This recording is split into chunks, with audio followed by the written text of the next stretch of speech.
Hindi ako pinanganak na mayaman. Hindi tulad ng iba, pinanganak na normal. Isa akong person with disability, orthopedic disability, na minsan, katulad ninyo, ay nangarap na maging normal. Hindi ako tumigil mangarap. At ang aking sukatan ng tagumpay ay kung saan na nga ba umabot ang mga taong aking natulungan. Isang nurse, isang engineer, guro, CPA at marami pang propesyon sa ating lipunan, at kung saan man sila umabot, yon ang sukatan ng tagumpay para sa akin.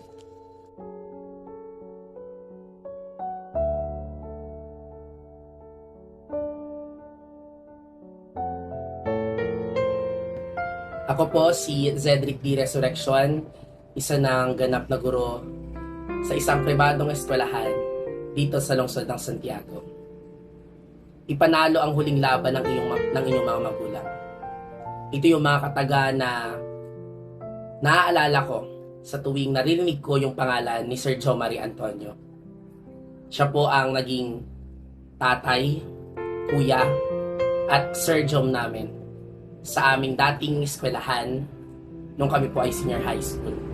Sa isang taon namin pagsasama-sama, marami kaming natutunan sa kanya.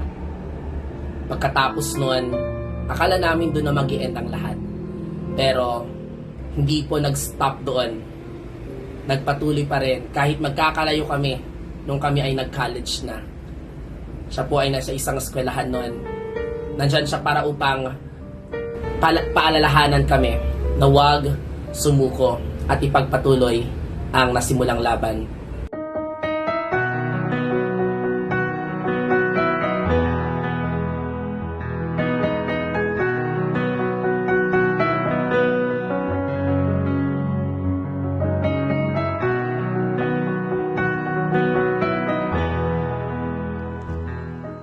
Tatlong taon pa lang ako, produkto na ako ng bullying.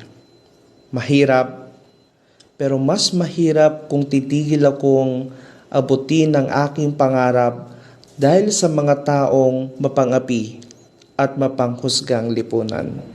Ang PIDAW office po ay isa sa mga opisina na tumutulong sa mga taong may kapansanan. May mga scholarships din na pwede para kay PWD. Regarding sa kay Sir Jomari Antonio, ito siya sa mga nakikita namin na successful talaga na PWD, na pursige na maging teacher.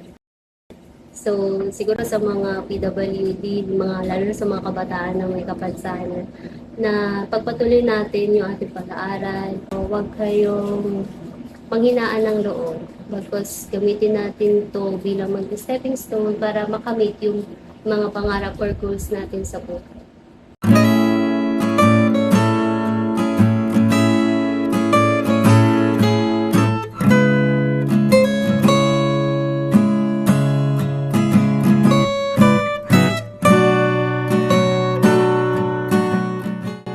Si Sir Jomari ay isa sa matalik kong kaibigan at katrabaho ngayon dito sa Santiago City National High School.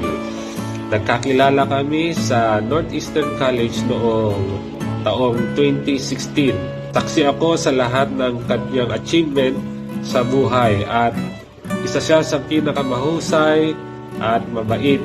Naging susi para tanggapin at yakapin.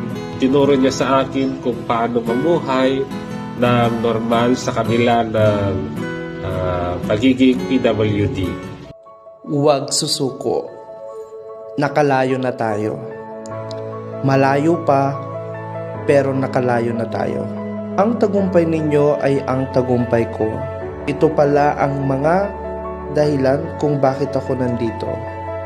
Ang tulungan ng mga mag-aaral at kapwa ko PWD na abutin ang kanilang pangarap.